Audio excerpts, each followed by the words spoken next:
To our next session, Redesigning Tech with Children's Needs at the Center. There are some very esteemed guests, so I appreciate you lowering your voices so everyone can hear. My name's Julie Scelfo. I'm the founder and executive director of MAMA, Mothers Against Media Addiction, and we are a grassroots movement of parents and allies fighting back against media addiction and creating a world where real-life experiences remain at the heart of healthy childhood.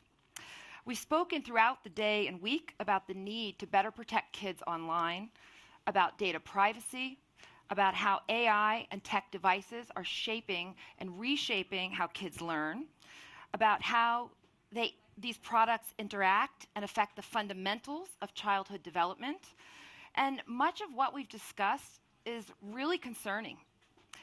But what if technology could be designed in ways that place children's unique needs at the center and could support children's ability to have healthy social and emotional development? Imagine a culture where digital tools foster positive growth rather than exploiting human vulnerabilities for profit. And imagine if these products could prioritize safety, learning, well-being, and human flourishing. As technology increasingly influences every facet of society and becomes a fixture of our children's lives, we have to fundamentally rethink its design. We have a very special panel here this afternoon to explore an array of innovative and child-focused solutions that nurture healthy development and help create a balanced relationship with technology. I'm pleased to introduce Jonathan Haidt, a professor at NYU and author of The Anxious Generation, a best-selling book worldwide. Daniel Barkay, the executive director of the Center for Humane Technology and one of MAMA's very first partners. Dr. Gaia Bernstein, a professor at Seton University of Law and an esteemed legal thinker. Steve Rosenbaum, executive director of the SustainableMedia.Center, a friend of mine from TED. We both spent time at TED together years ago. And Philip Reiner, the chief executive officer of the Institute for Security and Technology. Philip previously served as President Obama's NSC senior director for South Asia and senior advisor for Afghanistan and Pakistan. Thank you all for being here. And I won't name which of the panelists I saw at an after party around 1:30 or 2 last night, but if he would like to acknowledge the late night, I appreciate you all tolerating some hoarseness. It's been a very busy week. So I'd like to start with a question for all of you. What would it look like if every single piece of technology that kids encounter had safeguards that ensured their development, their emotional health, and their safety above all else? Anyone, would you like to start? Sure. I think it's important that we actually imagine the positive future so that we're not just fighting against things. Like we at the Center for Humane Technology, we're not against technology. I spent most of my career building technology at Google, at Planet Labs. And the point is, there actually is a possible bright future with technology. In order to do that, and especially for our children, we need that technology to not just be safe, we need it to be on behalf of the things that we love, on behalf of our children. What does that mean?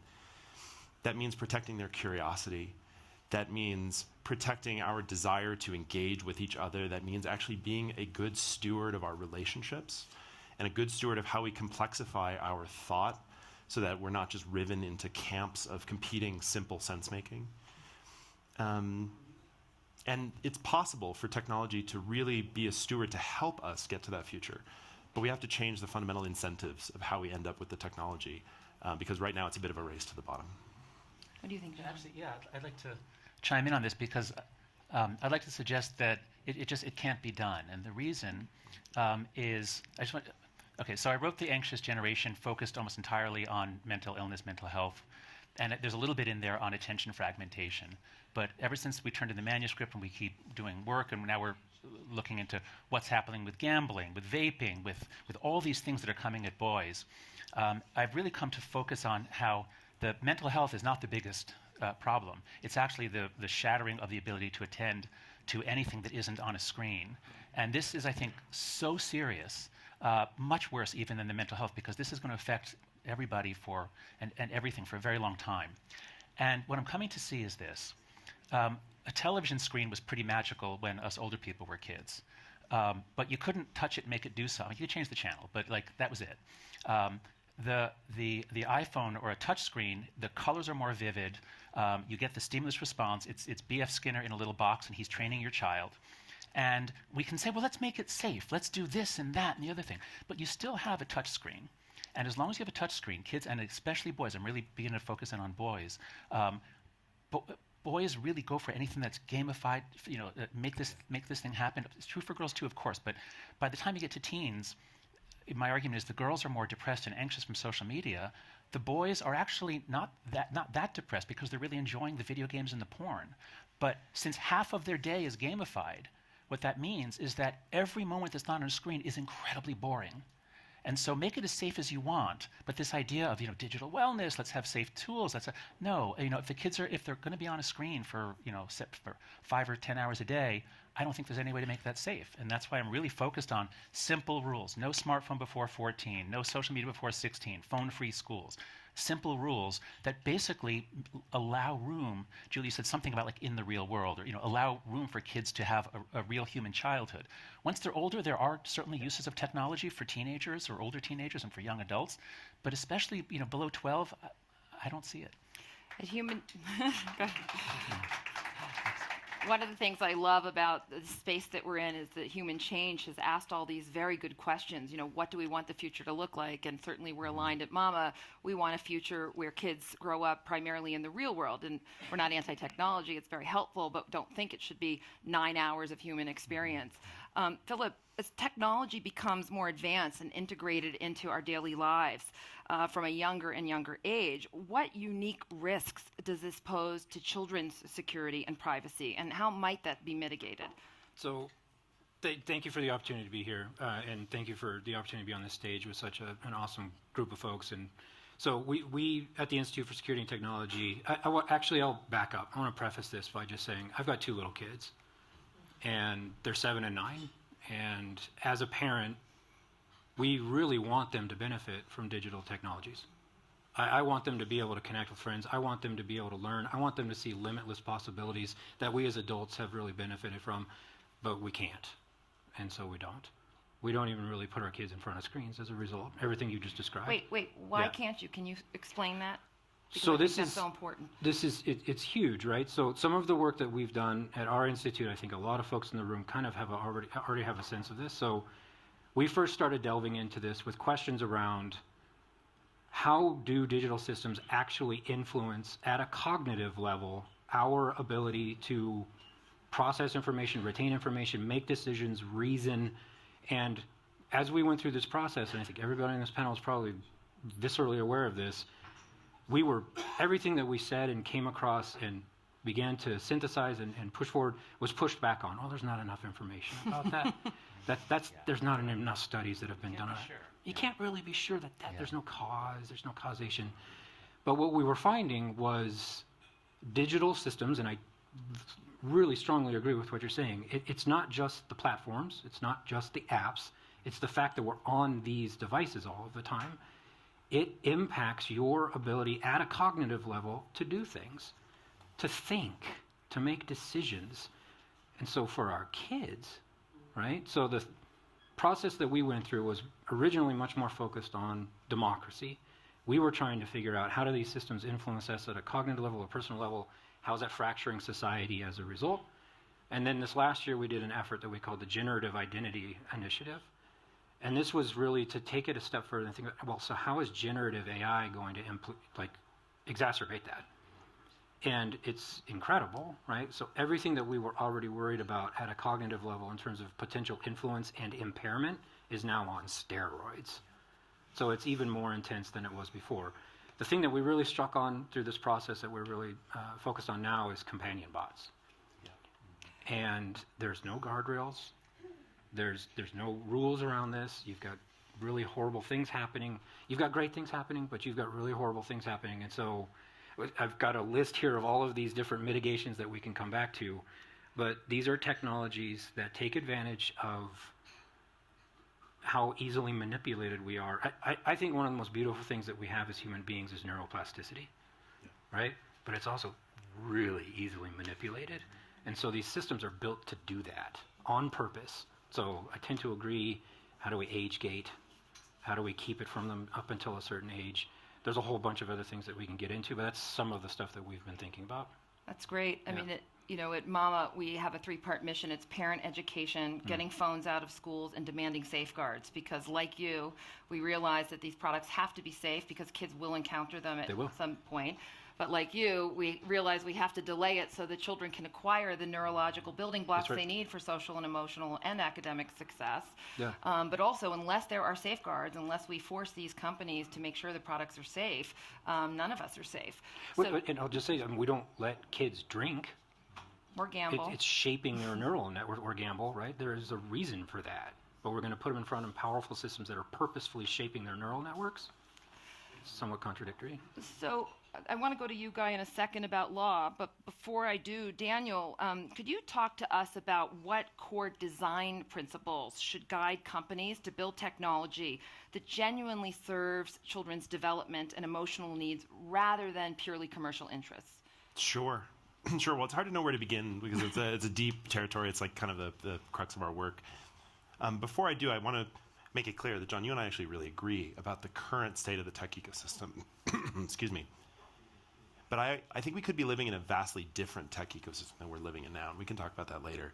But I want to, what are those principles? At the highest level, our name, the Center for Humane Technology, comes from the idea of a humane interface. And this term was coined by Jeff Raskin, the founder of the Macintosh at Apple. And he said that a humane interface is one that is considerate of human needs and respectful of human frailties, right? That's both our need for connection, our need for information, our curiosity, our relationships. They're considerate of that, but then respectful of where we fall down, respectful of where we need help, right? And at a societal level, it's the same thing. We are considerate of what society wants and needs, and considerate of where society as a whole has a hard time stabilizing the institutions and the patterns that we need. And so that's one pattern that we use. The other is we say we have 3 laws of technology. We say that every new technology uncovers a new class of responsibility. So, before the camera, you didn't really need a right to privacy. Privacy was assumed; it was everywhere, right? Before our technology platforms are really convincing, you didn't need Nita Farhani's cognitive liberty. You didn't need the idea that we need liberty around what's in our heads, because of course we have that. And so if every new technology uncovers a new class of responsibility, that's law 1. Law 2 is that if a new technology confers power to those who use it, then it starts a race. So in the case of kids, it's often the power to be convincing, the power to rally a bunch of your friends to your side, to the power, and so that causes tremendous havoc, which is law 3. If we don't coordinate around that race, it becomes a race to the bottom. And we're seeing a lot of the side effects of that race to the bottom in our kids' mental health, as you point out, in the Character AI lawsuit that CHT also helped to shape, which is we have this new responsibility to our children's emotions now that AI is touching not just our attention, but is touching our intimacy, our affection, our relationships in a much deeper way. So there's a lot of ways to get specific about that, but in general, we need to protect those sorts of things, and then come to CHT, we can tell you about how that works in general. And it's not just their emotions, it's their ability to be social creatures and how they interact in relationships and community and society. Yes. Gaia, as emerging technologies evolve, what legal frameworks might we need to proactively prevent children from harms that are happening and that we can't even yet foresee? So basically, if we think about it, we have all the technology we're dealing with right now are part of one big business model that prevailed practically since the beginning of the internet. So tech companies give us our products for free. We get Instagram for free. We get Snapchat for free, but we pay with our time and with our data. They need to keep us online for as long as possible so they can collect our data, and then they need to keep us online for as long as possible so they can target ads at us so we'll buy the services. They make money from the ads. This means that laws that affect this business model, destabilize it in any way, would be effective. These could be laws which make collecting data more difficult, more restricted, more expensive. These could be laws that restrict how you can keep people online for longer, whether by prohibiting addictive designs or by prohibiting access to social media. These could be laws that simply prohibit or make it more difficult to target ads at kids. Anything that aims at one of these three makes this whole business model less lucrative. And once the business model is less lucrative, then we might eventually see a shift towards other business models. So any of those you think are viable, or is there a certain pathway you think is more important, or how would you? I do not think that there's one way. I spent lots of time studying the struggles against tobacco, against food, and one of my main conclusions from looking at the past is there was not one solution. There's not going to be one great Supreme Court case that's going to decide this. It's going to be lots of efforts. It could be laws at any of these three. It could be warnings. The Surgeon General in the US suggested warnings on social media, like we have warnings on cigarettes, things that raise awareness. It could be the laws that ban cell phones in schools. There could be many, many laws, though I do think that these are the most important, probably the ones that destabilize the business model. John? I'd actually just love to ask a question.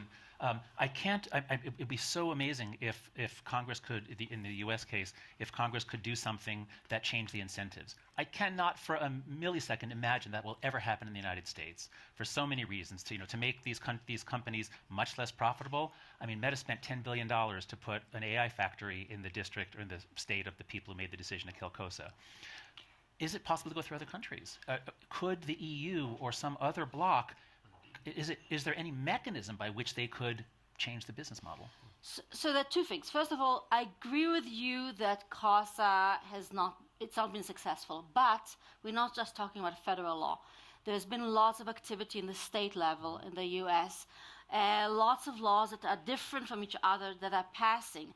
And of course, they're all encountering freedom of speech claims because the tech industry basically claims that its addictive features are their free speech.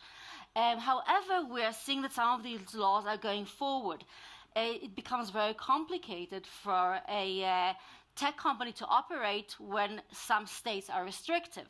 When this starts happening, what happens is that they have to change their designs for everybody. And we saw this, talking about Europe, we saw this with the GDPR. When the GDPR came about and basically had jurisdiction over companies, American companies that did business in Europe, what happened was that American companies didn't just change their privacy laws for European citizens, they changed it for everyone. It was just too complicated, and that's the hope. And for those of you who are unfamiliar with the US proposition that was the COSA, it's the Kids Online Safety Act, and it was sort of the most hopeful legislation we had that was recently passed in the Senate by a margin of 91-3. It had complete bipartisan support. It had bipartisan support in the House. But as John mentioned, the leadership of the House, for reasons nobody could understand, refused to support it, and then it turned out that Meta was building this $10 billion center there. And in the United States, we've had zero regulations on social media since the 1990s, and as you know, most of these social media platforms didn't even exist then. Steve, I'm going to get to you in a moment, but I have one more question for John. From your research on mental health and knowing that each young person is different, what specific design elements do you think contribute most to the rise in anxiety and depression among children using the platform? Okay, sure. I mean, there are so many different harms. This is something I'm getting into now, is when we look at the legal briefs of the Attorney General lawsuits against these companies, they have a lot of quotes from inside. There are so many different harms, and making kids depressed is just one of them. And so there are a couple of features, like I think we should have just a very clear principle.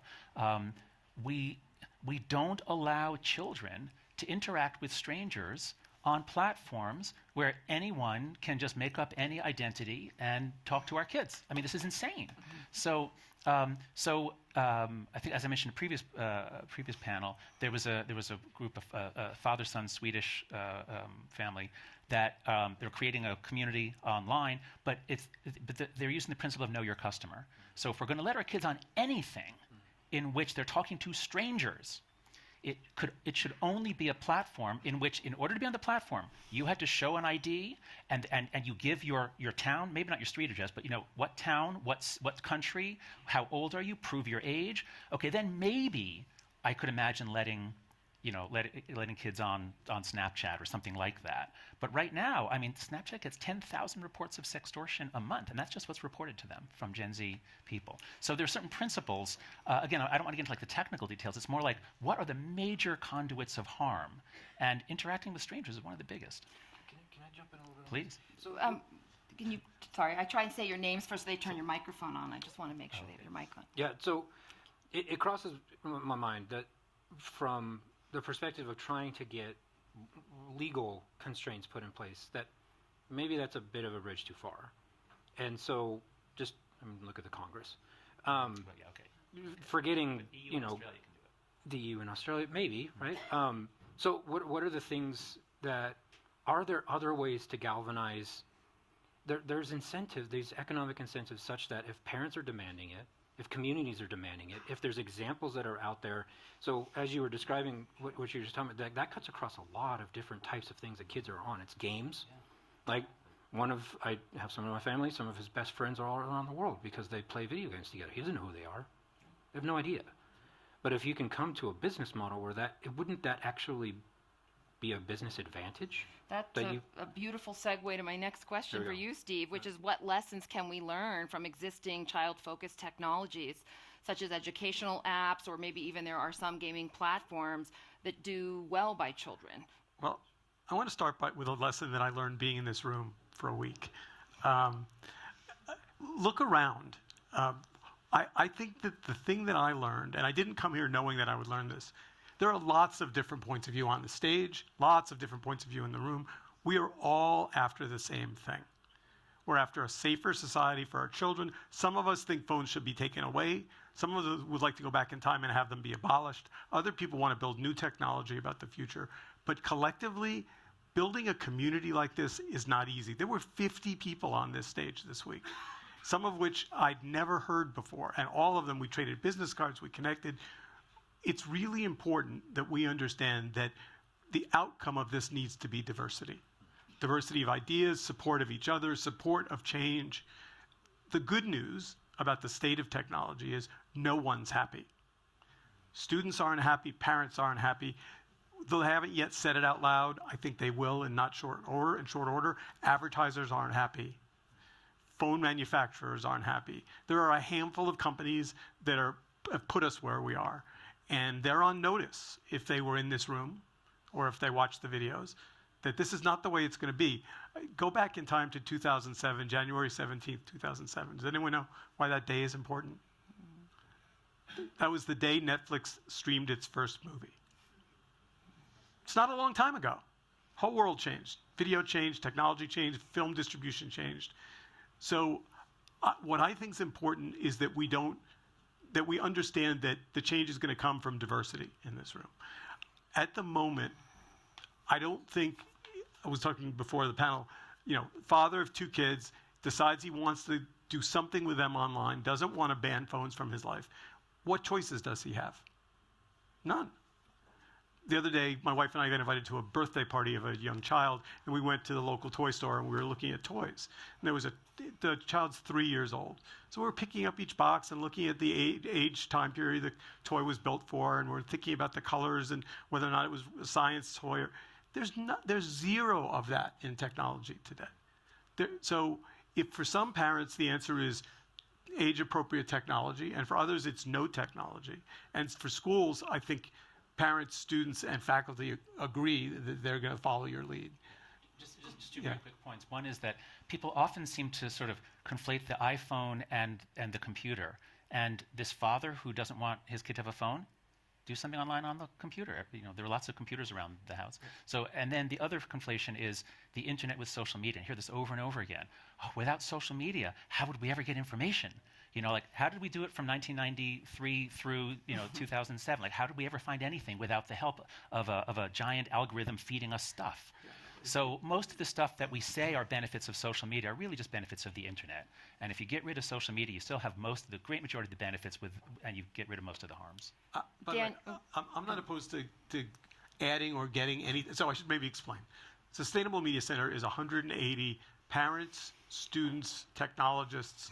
They disagree violently about things in community conversations. I love that. I think that's how we make changes to that kind of healthy debate.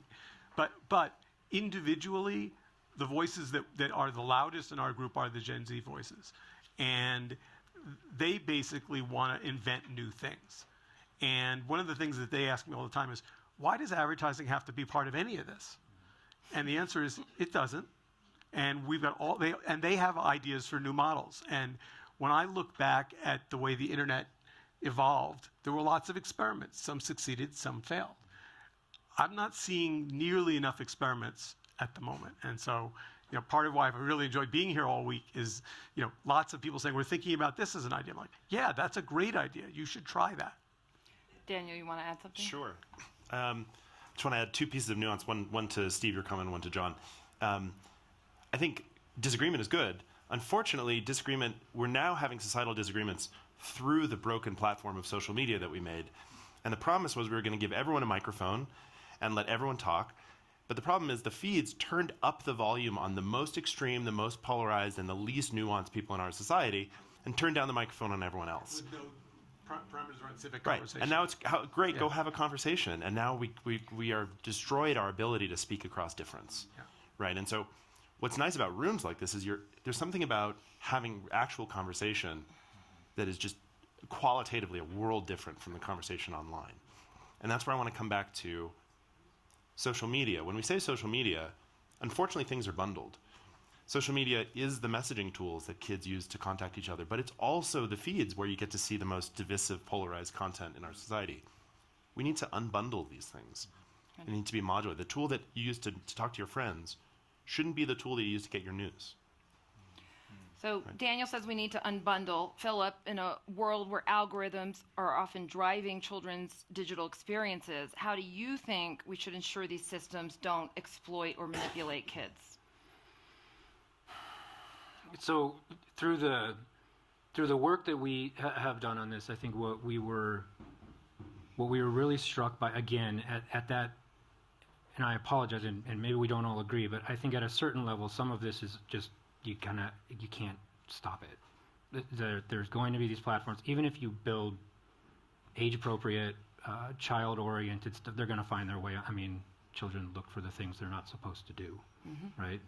So how do you design them such that if and when they are there, that they're actually built so that they're not so emotionally manipulative, so that there's in-context buffers. So some of the stuff that we've come up, we have a long list of things that we've, age gating, in-app, context guidance and education if the child shares sensitive information, strict data minimization, transparency, in-context prompts about individual uniqueness. I think that the Khan Academy's Khanmigo, if folks are familiar with this, is actually pretty impressive, where instead of just providing an answer, right? This gets back to what I was saying before about how digital systems reduce our cognitive. Humans are naturally inclined to cognitively offload, right? We want things that make it easier for us to think. Well, that also has ramifications, right? So how can we have systems that slow that down, put in productive friction to actually force kids to think? And again, this gets back to that principle. They're going to get on these systems. They're going to get on these games. They're going to get into that's just an assumption that I would make. So how do you put something in there that slows them down a little bit and forces them to develop those critical thinking skills that they're otherwise losing with the apps the way they're built now? Try to incentivize the way that the companies build this. This goes back to my point earlier. How do you actually have market incentives? Like, you can be a market leader by building tools, building games, building tools for kids, together with child advocacy orgs. you're the one that's actually working with them and building the things that can have an impact. I could keep going. Go on. I mean, there's Yeah. so many. Yeah. You know, I have no relationship with Pinterest, but for those of you who didn't hear yesterday, Pinterest made this big announcement that they were going to be the first tech company to support a phone-free school day because they came to the conclusion that children need time away from the screens, and they're testing a message that if a child tries to access Pinterest during the school day, says, don't do that. I'd love to see them block it if they attempt to do it. You know, Steve just mentioned this idea that he really likes a diverse array of solutions. We need many solutions. Gaia, in her book, referenced sort of what happened with big tobacco, that we had this big tobacco moment where changes were made through the courts, there were lawsuits, there were culture changes. Hollywood wrote scripts differently. For many years, tobacco had paid them to make sure that the sexiest leading lady and men smoked. We made sure that in our popular narratives, we stopped doing that. So Gaia, can you talk to us a little bit about what role you see in the law and the courts will play in solving these complicated tech problems versus the role of parents, schools, and other community groups and institutions? Yeah. First of all, I think it's important to emphasize that we're in a very different moment than we were even a year ago. There is a movement, which is a grassroots movement of parents and organizations like Mama and John Haidt's organization, Anxious Generation, and Human Change, and Project Liberty. And there's also a legal political movement which is creating change through legislation, through class actions of parents suing social media, schools suing social media, suing games. There's so much happening, it's hard to believe. Especially even for me, it's hard to believe because when I started thinking about my book in 2016, as academics, we always present our ideas to other professors to hear what they think, and the idea is that they trash and they tell us everything is bad. So I was told, are you crazy? Technology is bad. Technology can be harmful. So look where we are just 8 years from there. So having said that, I think that one of the big problems we have is that we can't catch up. I mean, we spoke at another panel about the Character AI basically website where kids are now speaking to characters who are suggesting to them that they kill themselves, that they maybe kill their parents for restricting their time. We need, if our laws are too restrictive, too narrow, they become obsolete very quickly. If we just say, let's ban the infinite scroll, well, look now, we have characters pretending to be humans who are addicting kids. So I think there are two things. One important thing is to have general laws, like duty and basically duty of care, which can be filled with anything that comes along. Another thing I want to mention is we are too often in the situation where technology comes in, like ChatGPT came in, I remember December, I think 2022, and it was so fast, and we were told, okay, so now we have to get used to this. This is the reality. Well, at least in the US, we have a very strange system. We have a system in which is there's a dichotomy for drugs, for medical devices. This is about the body. This is about health, a long pre-approval process. But technology, nothing. Why? Because, first of all, because we celebrate innovation and technology, but also because we had this idea that it has nothing to do with health and the body. Well, guess what? I mean, your whole book talks about how kids' mental health has deteriorated. We know that kids don't sleep. We know that they are getting sedentary, obese. So obviously, we should start thinking about some kind of pre-market approval systems. I don't know how it should look. There are lots of questions to ask, but we should maybe stop thinking in this duality. Finally, about the parents, I think parents are doing a lot. I think they have, especially with schools, with getting the schools to ban phones, to the only thing I'm worried about is when laws put all the responsibility on parents. Yeah. I think laws should put responsibility both on tech companies and give parents tools. If they put all the responsibility on parents, we have a problem. First of all, Now it's not the tech company's problem, it's the parents' problem. Secondly, tech companies are much more capable of preventing the problem. Parents have been trying for years with parental tools unsuccessfully. And so I think that we should always beware of laws that just target parents and not the tech companies. Can I ask a follow-up question Sure. for you on that? Quick statement that turns into a question, I promise, which is one of the things that we've been focused on at the Center for Humane Technology and Policy is liability. Because unless people have the standing to sue for some of these harms, so for example, I have a product where it tells my son to commit suicide. Who has standing and who in the value chain, from the foundational model providers to the app makers to the users, who is responsible for that? And if there's lack of clarity there, then there's no feedback loop. And so what we're seeing right now is the tech teams are rushing to be the first to market by weeks, by a month here and a month there. And the general counsels are nowhere to be seen, unlike take self-driving, where the general counsels are going, no, no, no, if you run someone over, we're going to get sued out of existence, so maybe we should take it slower and do more tests. Doesn't Section 230 get in the way of that? That's my question. Why don't you explain what Section 230 is? Steve, do you want to explain 230? Section 230 was a well-meaning piece of U.S. legislation that's now 26 years old, that essentially the only two things in the U.S. that you can't sue for are gun manufacturers or social media platforms. And so, funny, not funny. So it means if you're the parent, I know many parents who've lost children.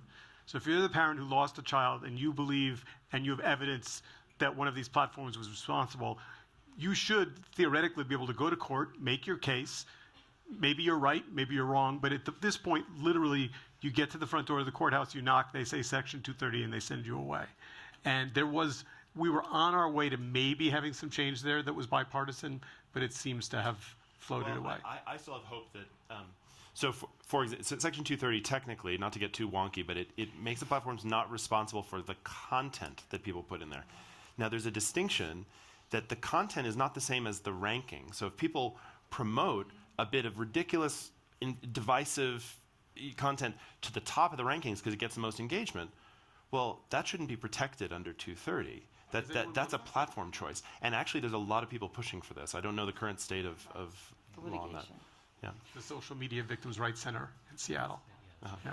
So there's a lot of different ways that we could improve things, right? We can improve it through law. We could improve it through technical changes. Innovation might give us some new ideas.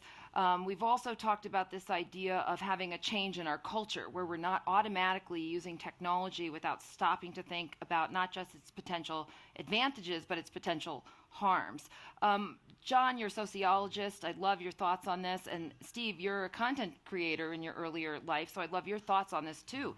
But how do we create a culture where tech companies, parents, and educators are all working together so that the well-being of children is baked into how we think about these things?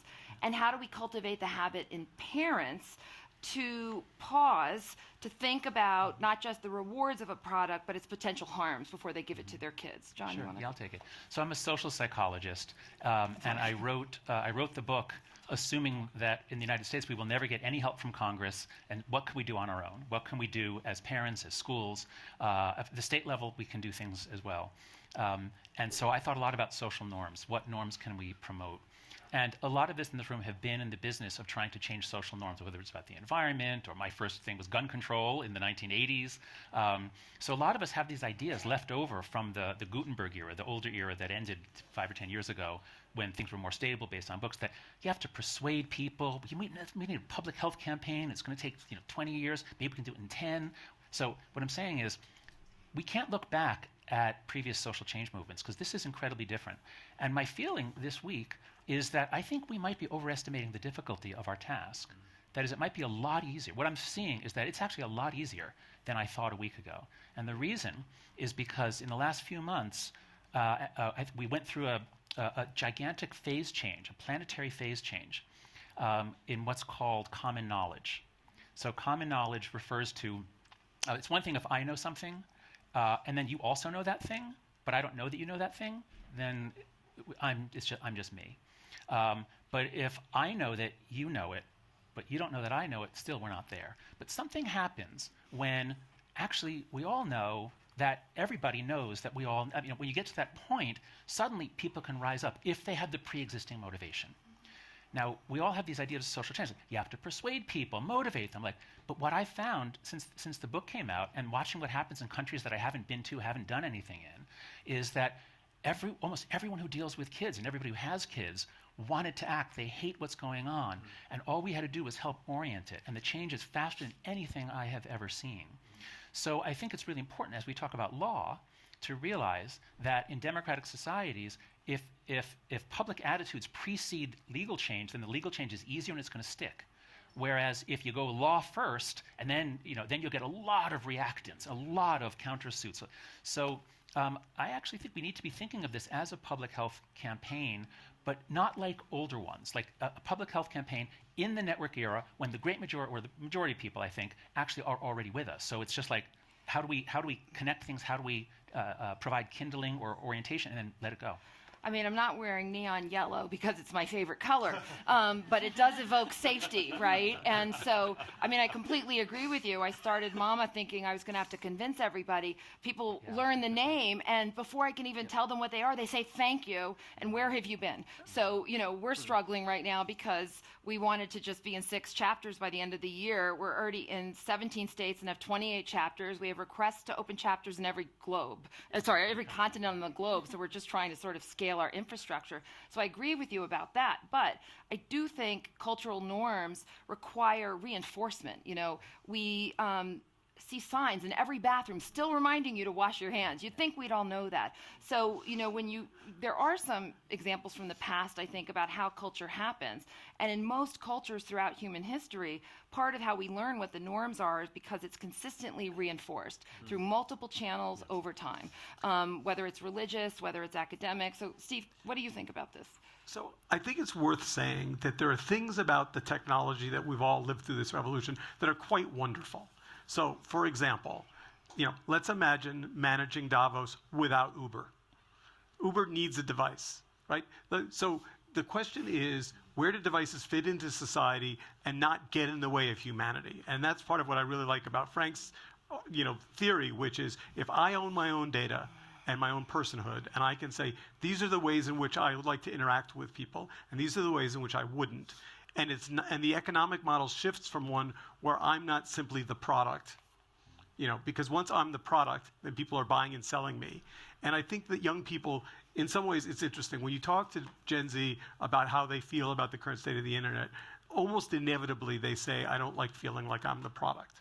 Well, we know where that idea got put into the culture through a combination of conversations and real feelings.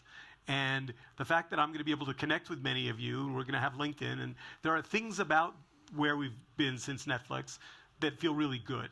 I happen to think that first-person storytelling is awesome, and I think amplification of hate and misinformation is terribly destructive.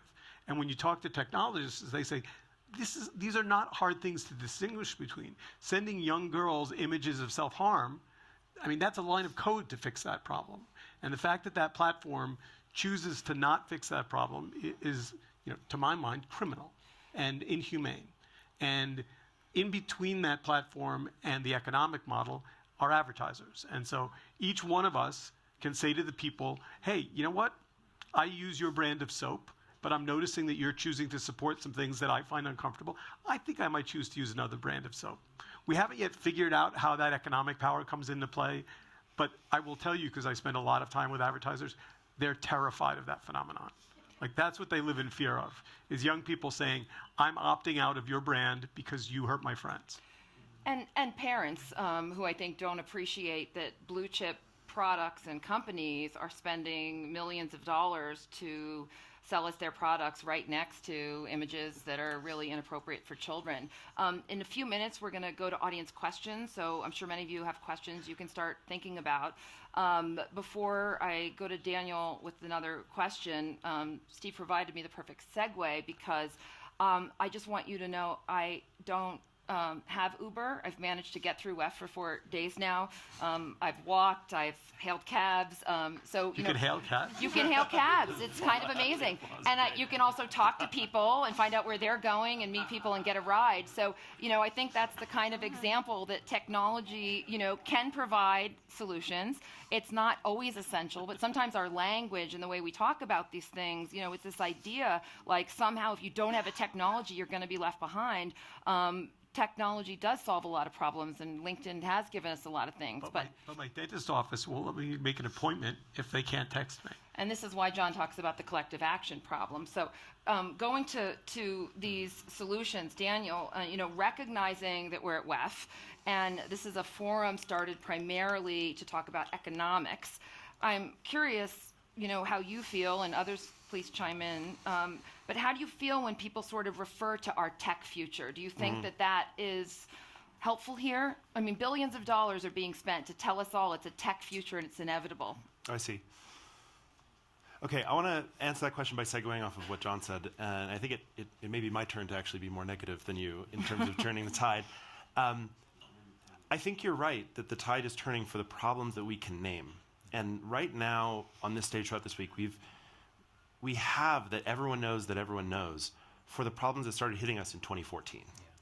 And so it's been a decade of us knowing that this problem exists to get to that state of common knowledge that you talk about. And this is all pretext answering your question, which is the thing that keeps us up at night at the Center for Humane Technology is that AI and our tech future is about to create and has already created new problems that we don't yet have the name for. And we do this over and over again. Like in the late aughts, we were still talking about sound bites, a problem that was created in the 80s, when we should have been talking about filter bubbles. And we were talking about filter bubbles in the 2014, 2015, when we should have been talking about the attention economy and distraction and polarization. And now we're still talking, and I'm glad we are, and I'm glad we're getting these protections in place, but we're still talking about the problems of the last decade. And my fear is that we're rushing headlong into this future of rolling AI out everywhere. And if 2025 is the year of AI agents, where these go from being just conversational partners to acting on our behalf in the world, we're giving power tools to these things, and we still don't fully know what they're going to do and how they work. And what keeps us up at night is that's going to cause a whole new set of dislocations across our society, our institutions, our democracies, our relationships. And we don't understand that yet. So we're trying to keep up with that as fast as possible and build the language so that we can all talk about that together. I want to go to John quickly and then Philip. Okay. Yeah, so I see your point, Daniel, but I'd like to suggest that that's not what's going to happen, because you're absolutely right about what happened in the past. But in the past, most of us were techno-optimists. When the internet came out, it was amazing, and we all loved it. And then when the iPhone came out, it was amazing, and we all loved it. It's a very useful tool. And all the way till 2016, once you get Cambridge Analytica and then the Trump victory, then we start turning.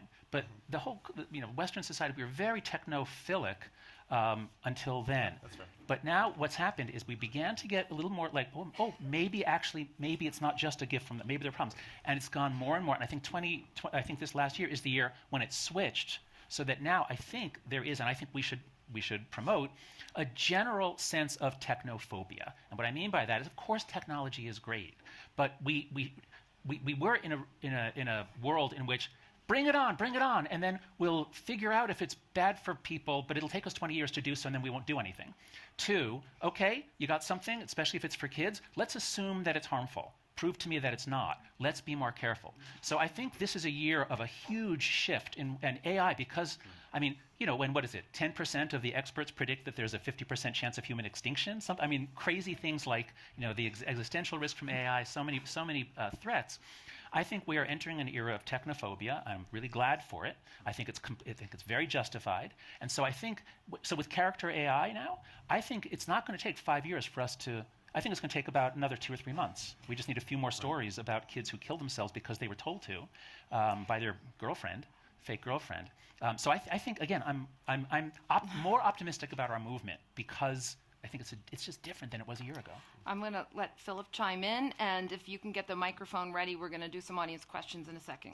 I'm just very curious, how many people in the room use like an AI chatbot or an AI companion, or use Claude on a daily basis to talk to it? fascinating. Because where I live, like everybody's best friend is Claude now. Does everybody even know what Claude is? Nope. Okay, so this is Anthropic's tool. Like, it literally is taking over. It's surreal. But so to your point, like there may be that pushback, but at the same time, there's a whole heck of a lot of adoption, and it's so pervasive. It's in everything. What I was going to say real quick about what you were mentioning before, we're in a moment, however, where the teams who are most important to doing the things that you're talking about trying to do, the trust and safety teams, are now on the end of vilification because they are content moderators, because they are censorship machines, because they are evil. And the trust and safety teams are being shut down at large companies. We're going in the opposite direction of what you were describing as necessary. So that's a huge problem. So the trust and safety teams that red team these systems and make sure they don't harm kids, they're being shut down, not expanded. So it's yeah. I think Gaia wanted to add one quick thing. Yeah, I'll just connect between everything. So I think I agree with John. Character AI will go down. I think it's already censoring itself. The thing is, there are many other companion AI websites all over the world, and we have achieved something. I think we've gotten attention to the issue of kids. But exactly as Philly was saying, Claude AI, there's so many other systems, and the feeling is, how you're talking to university students, will they not write their paper using Claude AI? That's the problem. And I think it's dangerous to say that now we are on top of things because we are on top of certain things, but there's too much going on. And with that, I agree with you, Daniel. I'm afraid to. So we have a question in the audience from Margarita. I'm going to let. Oh, I'm sorry. I stand. And can you introduce yourself quickly, please? Sure. Sarah Beslo-Nyanti. I'm the Minister of Foreign Affairs for Liberia, but also former leader in the UN, led UNICEF programs in several countries. And I'll make reference to Yemen, to Nepal, to Namibia, Nigeria, diverse countries. And in the work that I did for children, it was primarily the responsibility to look at the whole child, the protection of the child, the well-being of the child, and so forth. And I juxtaposed that to me being a mother and a wife and a daughter in Liberia, being an African woman. And the conversation is great, and I want to come in on Daniel's point on cultural norms and social norms and so forth. When we're having this conversation about the future of the child, in Africa today, the conversation, like you asked about Claude, never heard about Claude, right? However, this conversation is still relevant to the African context because you see the physical infrastructure in the West and you see the human infrastructure in the West. African countries are rushing in a race to catch up with that physical infrastructure and that human infrastructure. And in that rush to do that, we're talking about digital literacy. How do we ensure that every child has access to digital literacy, to ensure that they can compete with other children in the world? But that conversation isn't guided by the harm that those who've run the race ahead. And this, for me, is a major risk in terms of harm reduction and ensuring that we learn and we take that learning and apply it to the context where they're relevant. So every big tech company wants to move to Africa. It's the new horizon. Everybody wants to have their products across Africa. They want to make sure they get down into every country, and every company, every entity that's working in partnership or against wants to make sure they have their foot in the door in Africa.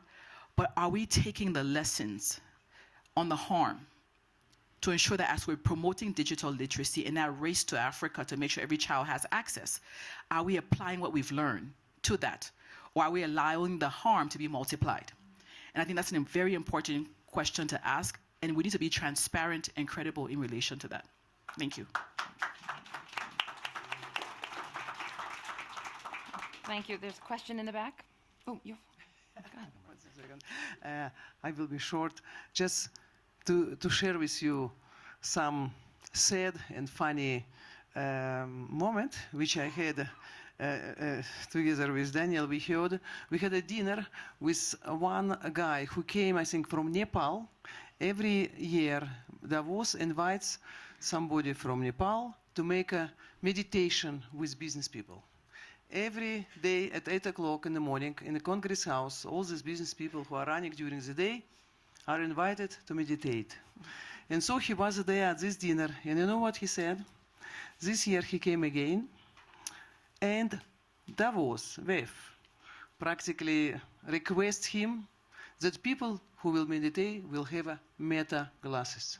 They were meditating with the meta glasses on the face.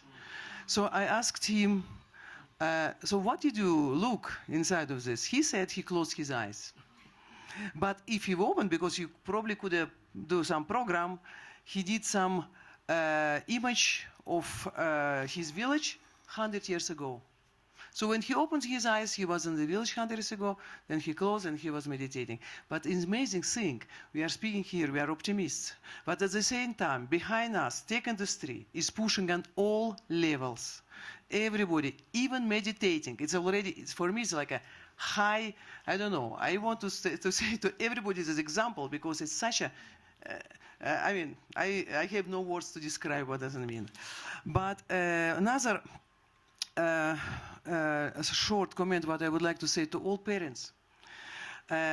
Before I came here, like 1 week ago, some friends here who speak German and know me, and I shared to them. There is a teacher in Germany who decided to make experiment with children around age like 12. Instead of maybe speaking, I don't know what subject, mathematics or German or something, he started to speak with them, what do they experience online? And write down. And so the letters of the children he published. These letters are amazing. But the worst thing is parents didn't know anything. They were thinking, our children are fine. Children said to this teacher, we will never say it to our parents. We can only share it with the teacher because he created this atmosphere where they were brave enough. But the children, it's not only about fear of parents. They don't want to make parents sad. They know what is going on. They don't and this is, we have to remember, this is a silent distraction what is going on. Really very silent. I would love to speak to this. I'm going to let Daniel wants to respond to that, and then she's got the mic. We'll go back. I really wanted to echo this and speak to this, Margarita, because I think it's very important that take civil engineering. In Canada, there's a ceremony, a ring ceremony when you graduate as a civil engineer, I think from McGill, where there was a bridge that was built wrong and fell down. And a bunch of people died, and they took the metal from this bridge, and they have every graduating senior forge a ring that they wear as a constant reminder of what happens when the power of engineering isn't matched with the appropriate responsibility. And the difference, though, between civil engineering and software engineering is it is this silent characteristic, is that when software causes harm, there isn't a smoldering pile of wreckage. There is a lost generation of attention. There is broken social fabric. There's an inability to understand what's true or to agree. And we need to make that visible, and we need to build the responsibility of the practitioners to actually account for this. And just lastly, I do want us to watch out and not be reflexively pessimistic, because we're going to create a counter-reaction of people who are saying, no, we need to reclaim optimism for the future. Instead, I think we need to make that kind of responsibility sexy again. Like, we need to make it properly what it is to be responsible and build the future responsibly needs to be built into the fabric of how we build our future. I think we have to do questions or we'll never get through this. Thank you. Thanks. First, thanks for the comments on the panel. Really terrific. I'm Nita Farahani. I'm a professor of law and philosophy at Duke University. And I wanted to speak to something that was sort of said across everyone, but to think about future-proofing laws and future-proofing our approaches. So I've been advocating for this concept of cognitive liberty, the right to self-determination over our brain and mental experiences, and tracking that to first an international human rights framework to show we have existing human rights. We have a right to self-determination. We have a right to privacy that should include a right to mental privacy. We have a right to freedom of thought, which means that we shouldn't have manipulation, interference, and punishment for our thoughts. Okay.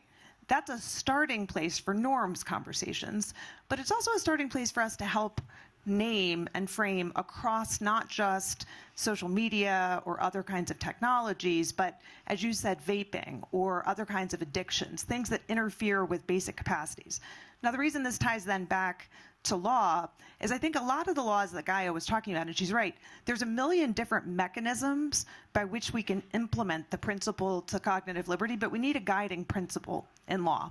We need an organizing principle in law to say this is the norm we're trying to achieve, and whether it's some new technology or some new addiction or new feature or new data practice or new way of using generative AI that tries to get people to commit suicide or engages in mental manipulation, it all fundamentally interferes with our capacity for self-determination. And if we put that into law, we future-proof it, right? But if we're trying to play a chase and catch-up game of regulating at the mechanism level, rather than trying to develop the legal norms that we need and the principles that we need to guide us forward for every new technological development, we won't be chasing it by mechanism. So I think you're right on the optimism. There is a growing movement internationally to adopt this human rights framework, this concept as well in different instruments, even a little bit in the United States and a couple of states. But I think if we start talking about it that way to say, like, look, there is a bigger issue here, right? The fundamental capacity to be human has been interfered with, and that's the legal principle, and that has incentives, that has laws, that has mechanisms, but not fight as much about the mechanisms, because we'll lose on a lot of the mechanism debate, but we can win at the norm level. Thanks. Thank you. Can I make a quick comment on that? I wanted to just keep Oh, going, okay, or all we're right. never going to. Okay, so there's a woman in the red scarf. We're going to go to her next, and if you can keep your questions pretty short, I just want to try and accommodate as many people. Thank you. Oh, sorry. It's fine, please. Thank you for the display of human kindness. Thank you. Thank you so much. I'm Dr. Nicoleta Catrina. I'm Princeton University fellow, a senior scientist with the University of Lausanne Delegates of Sustainable IT. I actually have a proposition. It's very nice to talk about laws, about regulation, but reality, the time will take to implement them and even to be enforced, we will have lots of damage. We know also the inertia of organization to change their profit mechanism and model, etc. And this idea came to you. I think Mama organization with all the other partners could design a charter for all tech companies that says, and signed by all CEOs, but also by employees, that this technology, it's not harming children. Why I say that? Because I saw a program on Arte. Arte, it's a very good European program, where a programmer anonymously was confessing how he's programming games based on neuroscience of children. And they will put the reward exactly at the moment when the child becomes addictive. But this is done by people like you and me. I mean, that employee has a responsibility. It's exactly like killing. The only thing it's she's not pushing the trigger. It's the child itself that pushed the trigger. So the time we take to build all this beautiful, lots of children will be harmed. I really suggest you make this charter. I will tell you that we already have a draft of it. Fantastic. And it's something we hope to get to. We're doing as much as we can, as quickly as we can. Yeah. And I appreciate the question. Yeah. And please work on the morality of those who do the programming, because this is the cause. We discuss about effects. Please do that. Train. Thank you. I agree with you. Let's go to the next question. Thank you. Thank you. Fascinating discussion, very timely one. My name is Anir Chaudhary. In the last 2 decades, I've advised governments, philanthropies, UN system to digitize. Now I'm doing the exact opposite. How to build guardrails for digitization. And I'm also a board member of a company called Rangit, focusing on children's mental well-being, also digital well-being. So there are 2 things I just want to mention very briefly. I know time is short. One is, the laws will not help, I think. Enforcement of the laws. How do you enforce laws? There are many laws that sit on the shelf. So one institutional form that seems to make sense to me is something like an FDA. Every country has something like an FDA. So it's an institutional guardrail that basically puts benchmarks and says, this is, if you take this drug, and we're talking about a drug, many drugs. So obviously parents have responsibilities, obviously teachers have responsibilities, regulators. So we need a regulatory, very strong environment, just like an FDA. So what should that FDA look like? A charter is just the start of the process, and I really congratulate that you're doing this, but we need an FDA. What is a digital FDA? What should it look like in the US, in EU, in Somalia, in Bangladesh, in India? So I think that's a critical question we should ask and create that institution. Thank you. Thank you. I mean, I know there's been some discussions about something like that in the US. Do you want to talk about this, or just not even? I think different sorts of things will be possible in different municipalities. I think it's a very complex conversation. It's such a I'll skip complex it. conversation, yeah, but thank you. Okay, I think, I'm looking for my cue. I think we have time for 2 more questions. Okay, right back in the left, please. Hello, I do actually have a question. I'm a philanthropist, and I'd just like to know, apart from hosting a wonderful conference at Davos, what is the one thing you would advise philanthropists to do to assist in making what you want to happen happen? Just one thing, just one thing. You start. Support all of our organizations, because we all need to we're limited. I mean, the opportunity out there for us is enormous, and we're all limited because we only have small staffs. So supporting the organizations here would be the main thing. Probably not surprising that I said that, but that's my I would just say it in a slightly different way, but I agree completely and would welcome your support. It's surprising to me how many philanthropists haven't recognized how underfunded tech reform is. If you go the furthest point upstream to look at what is harming society in every possible way, it is these problems in technology. Your colleague Tristan Harris at an event yesterday asked people what they thought was going to most shape future. Do you think it's going to be tech or politics? And he asked the audience to raise their hand. Nobody said politics. Everybody said tech. This technology is shaping every facet of human experience, our relationship, our society. So I would like to see all the philanthropists and all the major foundations get together and recognize that this is a critical issue for us to make progress on to preserve humanity. I want to add just one piece here. Not only is it a critical issue, it's a critical moment. So right now, especially for the AI issues, is equivalent to like 2009 for social media. And when we look back at social media, if we had changed just a few linchpin things during this window before it became entangled with our society, then the 2010s could have been radically different. Like, just imagine, is one example, that you can do whatever you want for feed ranking, but you weren't allowed to include signals of how many milliseconds somebody hung on an article in order to re-rank feeds. It doesn't have to be extreme. You don't have to modify platforms. That's it. You're not allowed to use these incredibly fast dopamine feedback cycles for ranking feeds.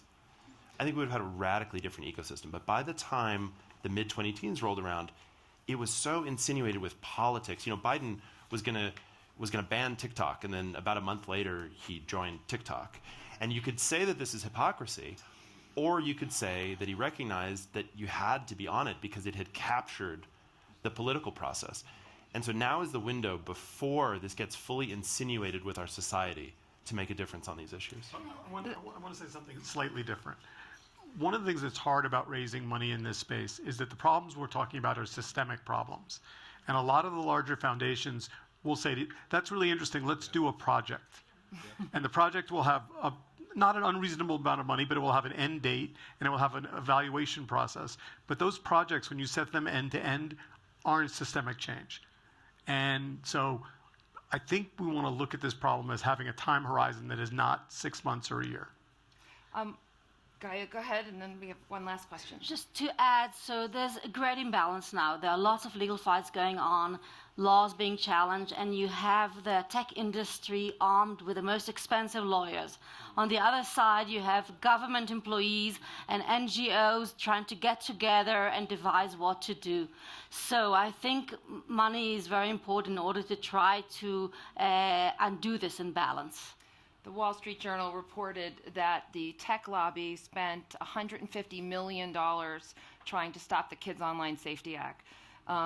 We, Center for Humane Technology, the Anxious Generation, we were all part of a coalition of 40 nonprofit groups that worked for 3 years to get the Kids Online Safety Act so close to passing, but we can't compete with that kind of money. So one last question, and yeah. Yeah, coming from kind of the flip side. These organizations are extremely exciting to me, but to many of my peers and the youth that I know and work with, it comes across as boring and it's not something they want to engage with. So I'm trying to discover how to best influence an outfluencer movement. And so over the next year, I'm going to be branding myself as Moses, who's leading an exodus off of platforms like social media and trying to kind of tap into things that you mentioned, John, of creating this fear towards screens and this, we're reclaiming our own health and we're doing it together. And so I'm challenging Mark Zuckerberg to an MMA fight and just trying to find like creative ways to show the youth that like, hey, we're doing things differently and we're not going to stay captive APP and Egypt. And I'm just curious if you have pushbacks or like cautions or suggestions on that sort of an idea. Yeah, I'd like to jump in with something. I love that you're doing that. Gen Z is very interested in activism, but it tends to be like climate activism and all the sort of the major political causes. The place where they could be most powerful, the place where they can make by far the most difference is testifying to those who are younger than them. The great majority of Gen Z in their 20s, they almost never say, I wish I'd gotten my phone earlier. They say, I wish my parents had not given it to me when they did. Nobody can be more powerful at getting that message to middle school kids than college, high school age kids. So that's the first thing. So I think you can inspire them with that mission because they really can have an impact and they really are the authorities on it. They are the world authorities on what happened to them. I like your Moses analogy because, of course, Moses, of course, coming out of Egypt, you want to flee slavery, but the hope is that you'll get to the land of milk and honey. And especially for young people, the land of milk and honey is hanging out with your friends and having fun. And that's something that kids used to do, and they have very few opportunities to do that now. So that's, I think, has to be another part of the movement, is creating third places, creating spaces where kids can be in person, not mediated by technology, and have fun. In this case, I would like to also to add something about Moses. I was not there. I don't know how it happened. But I think the most important in this, there were families are traveling. It's not a movement of soldiers who are traveling behind, each of them lonely soldiers behind Moses or behind somebody else against tech industry or for tech industry. I think our solution is in personal commitment to the family. When everybody of these people who will follow you will have a family, it will be a completely different story. Because it will be long-term thinking, they will have commitment, they will feel purpose of life. If they have no purpose of life, but following somebody, doesn't matter what is written there, pro-tech industry or anti-tech, it will be still political movements, and we need human movements.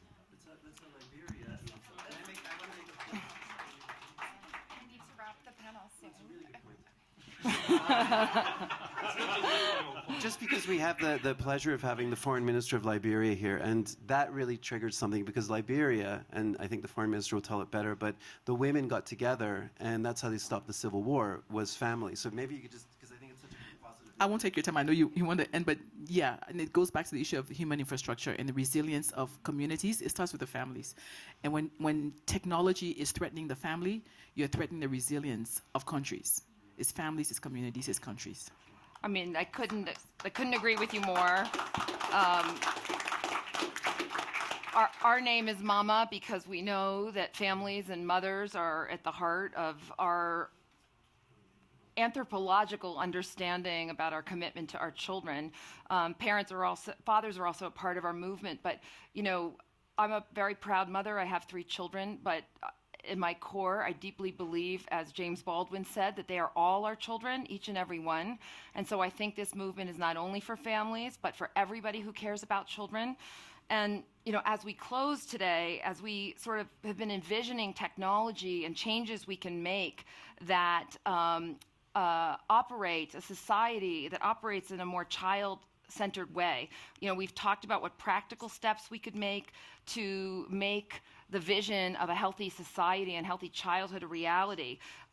We've looked at how we could do it at the design level, in the regulatory space, how philanthropy can contribute, how communities contribute. I really want to thank you all for being here and joining us and sharing your thoughts. I will add that at that after party last night, I thought the most beautiful part of our humanity was on display. We were on a dance floor with a live band, and I danced the night away with people from every background, from every country, of every age, of every identity, and complete strangers. There was a warmth that happened because there was a human experience, and it wasn't mediated through a screen. So I want to not just thank you for coming, but let you know that we're going to turn the conversation over in just a moment to our incredible hosts at the Future House, Margarita Louis-Dreyfus and Frank McCourt, and I want to thank both of them and all of you for welcoming us here today, and thank all of these incredible panelists for what you do and for sharing your ideas with us. Thank you all.